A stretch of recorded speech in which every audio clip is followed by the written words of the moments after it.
నమస్కారం అండి. నా పేరు రవీంద్రనాథ్ రెడ్డి చింతన్. నేను ఆర్ఎన్ఆర్ కాలేజెస్ కరెస్పాండెంట్. 2 రోజుల క్రితం మన కాలేజీలో అనుకోకుండా ఒక దుర్ఘటన జరిగింది. మేము చాలా చింతిస్తున్నాము. ఆ బిడ్డ ఆత్మకు శాంతి చేకూరని మనస్ఫూర్తిగా భగవంతుని ప్రార్థిస్తున్నాము. ఇప్పుడు వచ్చేసేసి వాళ్ళ తల్లిదండ్రులకు కూడా పూర్తి సహాయ సహకారాలు అందిస్తున్నాము. వాళ్ళ తల్లిదండ్రులతో మాట్లాడుతున్నాము. ఈ క్లిష్ట సమయంలో నాకు తోడుగా నిలిచిన మీడియా మిత్రులు కానీ, స్టూడెంట్ యూనియన్ లీడర్స్ కానీ, పేరెంట్స్ కానీ, అండ్ కరస్పాండెంట్స్ చాలామంది స్కూల్ కరస్పాండెంట్స్ కానీ, కాలేజ్ కరస్పాండెంట్స్ కానీ కాల్ చేసి ఈ ధైర్యం చెప్పడం జరిగింది. ఇది చాలా అనుకోని సంఘటన. మమ్మల్ని చాలా బాధపడ్డాము ఈ విషయంలో.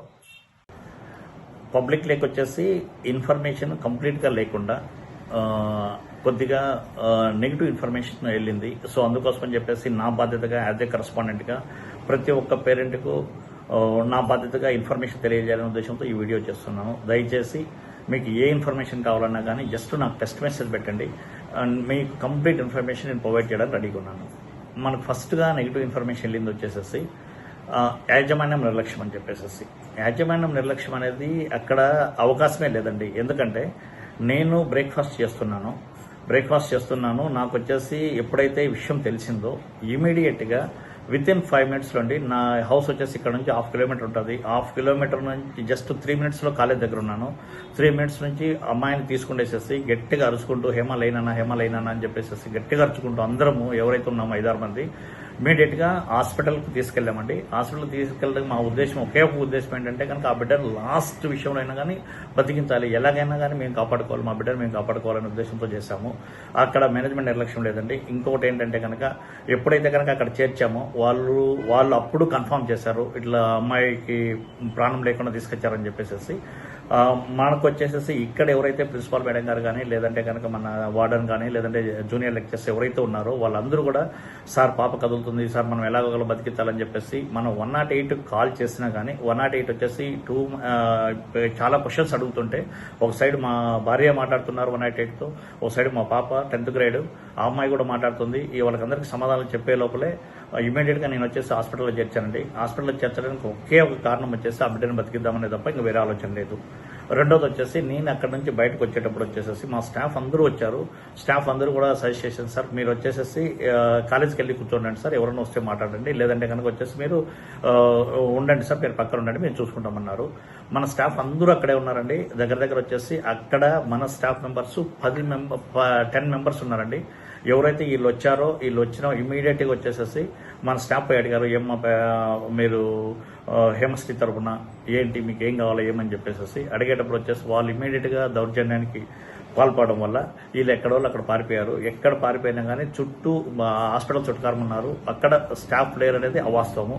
దయచేసి అర్థం చేసుకోండి. లేదనుకోండి మనకు ఎవరైనా నిపుణులు ఉంటే కనుక ఈ వీడియో చూసినప్పుడు వచ్చేసి గూగుల్ లుక్అవుట్లో చెక్ చేసుకోండి అక్కడ మా స్టాఫ్ ఉన్నారా లేదా అనేది. వీళ్ళు భయపడడానికి కారణం వాళ్ళు వచ్చేసి దౌర్జన్యం చేయడము, తరుముకునే పరిస్థితికి వచ్చేప్పటికి వీళ్ళు వచ్చేసేసి బాగుండదు, ఒక రెస్పెక్టబుల్ టీచర్ పొజిషన్లో ఉండేసేసి ఇలా చేయడం బాగుండదు. ఏదన్నా దూషించినా లేదంటే కనుక ఏదైనా మ్యాన్ హ్యాండ్లింగ్ చేస్తే కానీ బాగుండదనే ఉద్దేశంతో వాళ్ళు పక్కపక్కనే తిరుగుతున్నారు. ఇది వాస్తవము. రెండవది వచ్చేసేసి మనకు ఎక్కడైతే మన కాలేజీలో స్టాఫ్ లేదనడం వాస్తవం కాదండి. కాలేజీలో వచ్చేసేసి ప్రిన్సిపాల్ మేడం గారు, జేఎల్స్, వార్డను మొత్తం అందరూ వచ్చేసేసి ప్రిన్సిపాల్ మేడం గారు హస్బెండ్ కూడా అక్కడే ఉన్నారండి. ప్రిన్సిపాల్ మేడం గారు హస్బెండ్ కూడా మన దగ్గర పనిచేస్తారు, ఫిజిక్స్ లెక్చరర్. ప్రిన్సిపాల్ మేడం గారు వీళ్ళందరూ అక్కడే ఉన్నారు.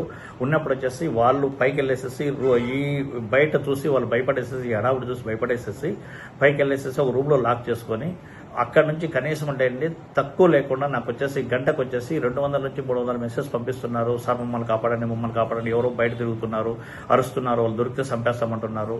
అట్ ద సేమ్ టైం వచ్చేసి ఇక్కడ కూడా ఎవరైతే ఫిజిక్స్ లెక్చరర్ ఉన్నారో ఆయన పైన కూడా దౌర్జన్యం చేయడం జరిగిందండి.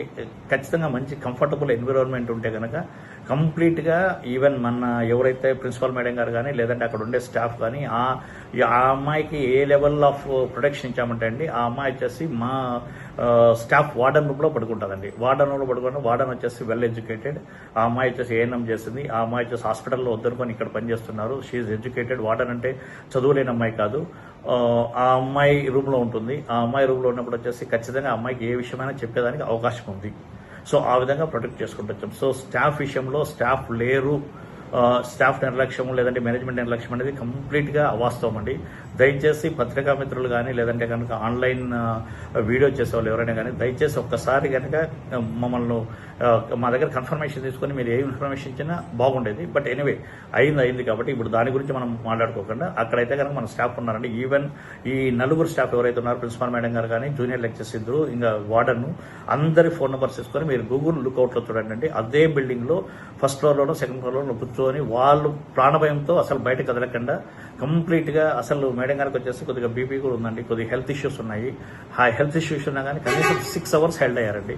ఆ తర్వాత 6 గంటలకు 5:30 ఎప్పుడో వచ్చేసేసి మన 5th టౌన్ వేదాయపాలెం సిఐ గారు వచ్చేసేసి మీకేం పర్వాలేదమ్మని చెప్పేసి డైరెక్ట్ హాస్పిటల్ తీసుకెళ్లారండి. అంతవరకు కూడా వాళ్ళు వచ్చేసి బిల్డింగ్లోనే ఉన్నారు.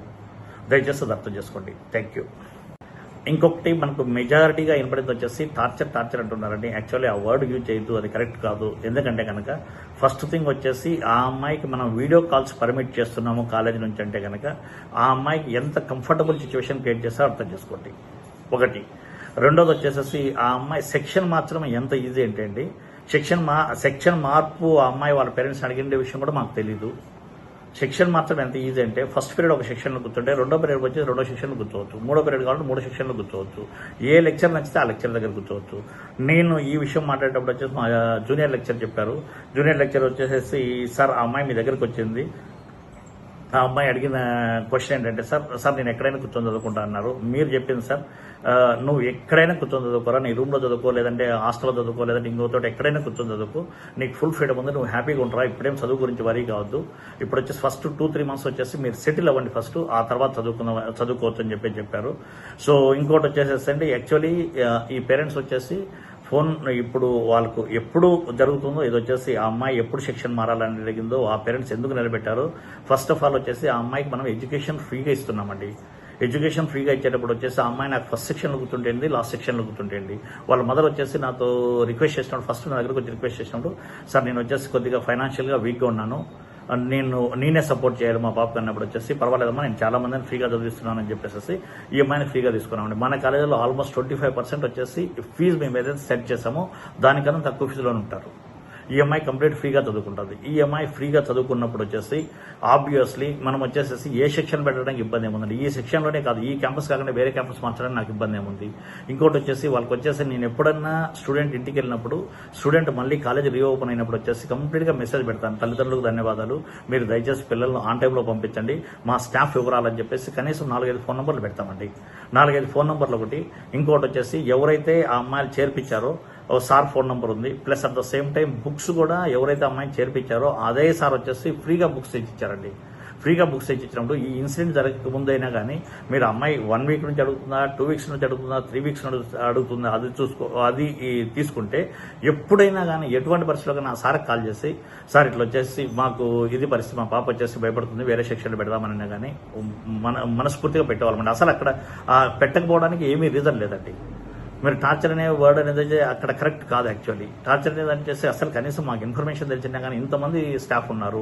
ఇప్పుడు స్టాఫ్ కూడా అంటే అండి యాక్చువల్లీ మేము వచ్చేసి లాస్ట్ 5 ఏళ్లతో పోల్చుకుంటే ఇప్పుడు స్టాఫ్ వచ్చేసి ఆల్మోస్ట్ 5 times పెంచాను.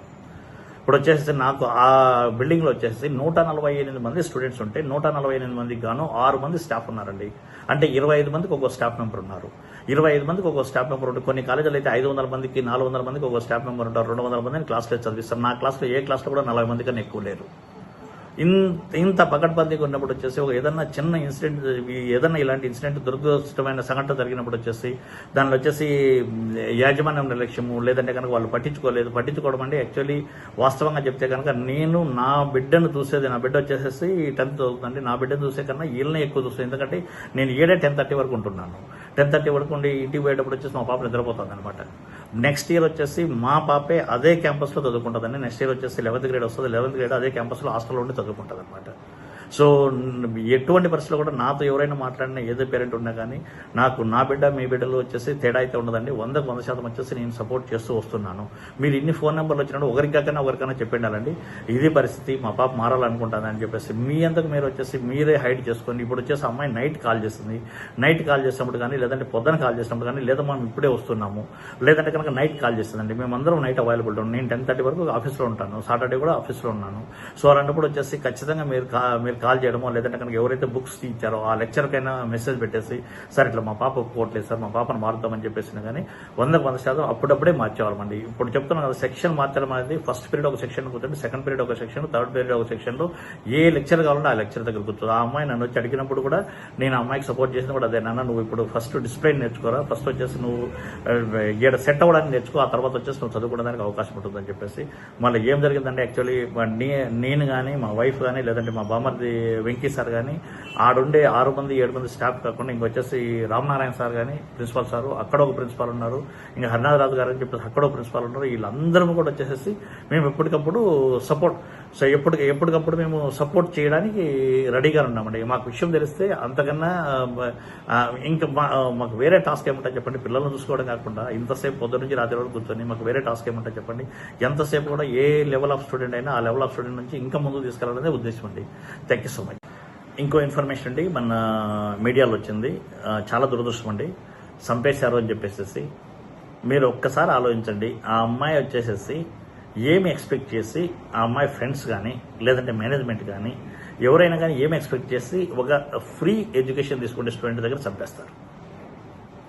చంపేయడానికి వచ్చేసి ఆ అమ్మాయి ఎన్ని రోజుల నుంచి కాలేజీలో ఉంది, ఎన్ని ఎగ్జామ్స్ రాసింది, ఎక్కడ తక్కువ మార్కులు వచ్చాయని, ఎక్కడ మార్క్స్ డిస్కషన్ జరిగింది, ఎన్ని మార్కులు వచ్చాయి, ఒకవేళ మార్కులు వచ్చాయంటే మీకు వచ్చాయా, మార్కులు మీకు వచ్చినప్పుడు వచ్చేసి మీ మొబైల్కి వచ్చినప్పుడు వచ్చేసి మీరు ఏదైనా పేరెంట్స్తో కానీ మీరు ఏదైనా స్టాఫ్తో మాట్లాడారా లేదంటే కరస్పాండెంట్తో మాట్లాడారా, లేదు ఆ అమ్మాయి వచ్చేసి మొన్న వచ్చేసి 1 వీక్ వచ్చేసి ఇంటి దగ్గర ఉండింది, ఆ అమ్మాయి నిజంగా ఫోన్ ఉంటుంది, మీరు ఇంటి దగ్గర పెట్టుకునే అవకాశం ఉన్నది, ఇంటి దగ్గర పెట్టుకోవచ్చు. లేదు ఇంటి దగ్గర నుంచి తీసుకొచ్చారు, ఇంటి దగ్గర నుంచి తీసుకొచ్చినప్పుడు వచ్చేసి నా దగ్గర కన్నా తీసుకొచ్చి లేదంటే మా వైఫ్ మేడం దగ్గర కన్నా తీసుకొచ్చేసేసి మేము ఖచ్చితంగా ఉంటామండి, ఎవరెవరో క్యాంపస్లో ఉంటాము, తీసుకొచ్చేసి సార్ ఈ అమ్మాయి పరిస్థితి మనం ఉంచుదామా లేదా, ఏంటి పరిస్థితి, లేదు మీరు వచ్చేసి ఈవెన్ లాస్ట్ సెక్షన్లో పెట్టినా కానీ అమ్మాయి డెవలప్ అయిన తర్వాత 1 month 2 months అమ్మాయి కాన్ఫిడెన్స్ వచ్చిన తర్వాత సార్ మా అమ్మాయి సెక్షన్ మారుతుంది, ఐఐటికి పోద్ది లేదంటే కనుక ఎయిమ్స్ ప్రోగ్రామ్ పోద్ది, ఏ ప్రోగ్రామ్ పోయినా కానీ ఆ అమ్మాయి దగ్గర మనం ఏమీ డబ్బులు తీసుకోలేదని ఖచ్చితంగా ఆ బిడ్డ బాగుపడదని ఉద్దేశంతో చేశాము.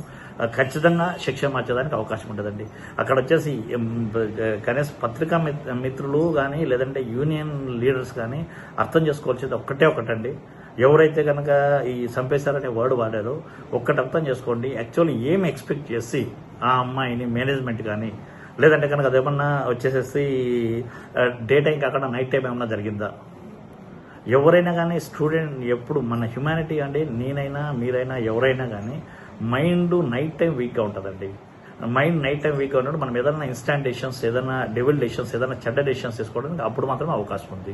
ఆ అమ్మాయి నైటు మీతో వీడియో కాల్ చేసింది, నైటు మాట్లాడింది, పొద్దున బ్రేక్ఫాస్ట్ చేసింది, స్నానం చేసేంత రెడీగా ఉంది, హ్యాపీగా ఉంది. సో అలాంటప్పుడు వచ్చేసి మేనేజ్మెంట్ ఆ టైంలో వచ్చేసి వితిన్ హాఫ్ అన్ అవర్లోనో 15 minutesలోనో ఆ అమ్మాయికి ఏం చేసి మనం హ్యాంగ్ చేస్తామండి. అసలు ఏమన్నా మనం అడిగేదానికైనా కానీ మనం మీడియా ఆ ఇన్ఫర్మేషన్ పెట్టడానికైనా కానీ ఏమన్నా రీజన్ ఉందా, కొద్దిగా దయచేసి అర్థం చేసుకోండి. ఎలా ఇన్ఫర్మేషన్ పెడతారు చంపేశారని చెప్పేసి, అసలు అంత వర్డ్ ఏంటండి. అసలు మేము 5 ఏళ్ల నుంచి రాత్రిపూట కష్టపడేసేసి అసలు ఇప్పుడు ఈ స్థాయికి రావడానికి వచ్చేసి ఇక్కడ ఎవ్వరు సపోర్ట్ లేదని నేను వచ్చేసేసి కంప్లీట్గా నాది రాయచోటి నుంచి వచ్చేసి ఇక్కడ ఇన్స్టిట్యూట్ పెట్టుకొని నా అంతకు నేను రోజుకు స్టెప్ బై స్టెప్ నేను కానీ మా ఫ్యామిలీ కానీ కష్టపడి ఎదుగుతూ వచ్చేది తప్ప ఈ రోజు ఈ పరిస్థితులు ఉన్నప్పుడు వచ్చేసి ఒక అమ్మాయిని ఇలా చేసామనడం అనేది చాలా దుర్మార్గం అండి, చాలా బాధ వేసింది. అలాంటిది ఏదైనా ఉంటే కనుక ఖచ్చితంగా మాతో డిస్కస్ చేసి అలాంటి ఇన్ఫర్మేషన్ ఏదున్నా కానీ ఇప్పుడు మీడియా చాలా ఫ్రీ అయిపోయిందండి. యాక్చువల్లీ మీరు ఎక్కడైనా కానీ యూట్యూబ్ ఛానల్స్ ఉండడం వల్ల ఎక్కడైనా మెసేజ్ పెట్టచ్చు, ఏ మొబైల్లో నుంచి తీసుకునే మెసేజ్ పెట్టచ్చు. కనీసం కొద్దిగా దయచేసి మన సొసైటీకి ఉపయోగపడే మెసేజ్ ఏమన్నా పెట్టండి. మీరు ఏదైనా పేద పిల్లలు ఉన్నారు మీ దగ్గర, సార్ ఈ పిల్లల్ని చదివించుకోండి, లేదు సార్ మీ దగ్గర నుంచి లెక్చర్స్ నలుగురిని పంపించండి, మేము వచ్చేసి క్లాసెస్ చెప్పించుకుంటాము, పేద పిల్లలు ఉన్నారు, లేదంటే సార్ మా పిల్లలు వచ్చేసి 10 రోజులు మీ దగ్గర కంప్యూటర్లు యూజ్ చేసుకుంటారు, లేదంటే మీరు ఇచ్చే క్వశ్చన్ పేపర్స్ ఇవ్వండి సార్, ఏమైనా కానీ స్టూడెంట్ యూనియన్స్కి నీకు రిక్వెస్ట్ చేస్తుందని నాకు చాలా రెస్పెక్ట్ ఉంది. స్టూడెంట్ యూనియన్స్ అయినా అప్కమింగ్ పొలిటికల్ లీడర్స్ అయినా కానీ ఒకటే ఒకటి గుర్తుపెట్టుకోండి, మీరు ఏదైతే మంచి చేస్తారో మీ పీరియడ్లో అది మాత్రమే నిలబడుతుంది. మీరు ఎంత మంచిగా చేయండి, కాలేజ్ ఖచ్చితంగా సపోర్ట్ చేస్తుంది. నా లెక్చర్స్ వచ్చేసి మీ దగ్గర ఏదైనా ఎవరికైనా మీరు 10 మందికి సార్ ఇట్లా వచ్చేసి మాకు క్లాస్ చెప్పాలని చెప్పండి, ఏ లెక్చర్నే పంపిస్తాను, ఈ ఐఐటి లెక్చర్నే పంపిస్తాను అనమాట. సో అలాంటి మంచి పనులు చేద్దాం, మంచిగా ఆలోచిద్దాం, సొసైటీని బాగుపడతానికి ట్రై చేద్దామండి. మనలాంటి కాలేజెస్ ఒక 4 కాలేజీలు నిలబడ్డాయంటే 100కు 100% వచ్చేసి సొసైటీ బాగుపడుతుంది. రేపు మీ బిడ్డలు బాగుపడతారు. మేము వచ్చేసి మనసా వాచా కర్మన నిస్వార్థంగా నేను వచ్చేసి ఖచ్చితంగా సొసైటీ కోసం ఎంతో కొంత నాకు భగవంతుడు ఈ స్థాయికి తీసుకొచ్చాడు, ఎంతో కొంత సొసైటీకి ఇద్దామని వచ్చానండి. మీరు నాతో ట్రావెల్ చేసి ఈ 5 ఏళ్ళు ట్రావెల్ చేసిన ఎవరికైనా ఆ విషయం అర్థమవుతుంది. దయచేసి అర్థం చేసుకోండి. ఇంకోటి ప్రతి ఒక్కరికి ధన్యవాదాలు చెప్పాలండి. ఇప్పుడు పేరెంట్స్ అయితే కనుక కొంతమంది మోరలీ కానీ, ఎమోషనలీ కానీ, ఫైనాన్షియలీ కానీ డబ్బులు పంపించారని డబ్బులు పంపించేస్తారు. మీరు ఈ టఫ్ టైంలో వచ్చేసి మీరు దాని నుంచి బయటపడండి సార్. ఖచ్చితంగా మేము వచ్చేసి మా సపోర్ట్ ఉంటుంది. పొద్దున అతను వీడియో రికార్డింగ్ చేసి క్లియర్గా పంపించాడు. మా పాప కూడా ఆడే చదువుతుంది, మా పాపకు మంచి మార్కులు వస్తున్నాయి, నేనైతే కనుక కంప్లీట్ మీకు సపోర్ట్ ఉంటాను సార్. ఏదైనా కానీ లేదు సార్, నేనే వీడియో చేసి పంపిస్తున్నాను. ఖచ్చితంగా ప్రతి ఒక్క పేరెంట్ కూడా చూడండి. దయచేసి మీరు అర్థం చేసుకోండి. ఏ విషయంలో అయినా కాలేజీ నిర్లక్ష్యం ఎక్కడుందో ఒక్కటి ఆలోచించుకోండి. ఒకవేళ ఇన్ కేసు కాలేజీ నిర్లక్ష్యం ఉండి ఈసారి మీరు ఇది మార్చుకోండి సార్, కాలేజీ బాగుపడుతుందంటే నేను ఖచ్చితంగా మార్చుకోవడానికి ఇబ్బంది లేదండి. నేను నా బిడ్డ చెప్పినా నేను వింటాను, నా కొడుకు చెప్పినా, కూతురు చెప్పినా, నా భార్య చెప్పినా నేను వింటాను. అలాంటప్పుడు ఒక పేరెంట్ వచ్చేసి నేను ఇదే విధిగా జీవించామని మీరు చెప్తే ఖచ్చితంగా వింటానండి. 100% వచ్చేసి మీరు ఏ పేరెంట్ ఏం చెప్పినా కానీ తప్పకుండా పాటిస్తామండి. అండ్ యూనియన్ లీడర్స్ కానీ థ్యాంక్ యూ సో మచ్ అండి. అండ్ పత్రికా మిత్రులకు వచ్చేసి థ్యాంక్ యూ సో మచ్. మీరందరూ కూడా మన టఫ్ టైంలో సపోర్ట్ చేశారు. ఆ బిడ్డ ఆత్మకు శాంతి చేకూరాలని మనస్ఫూర్తిగా భగవంతుని కోరుకుంటున్నాను. Thank you so much.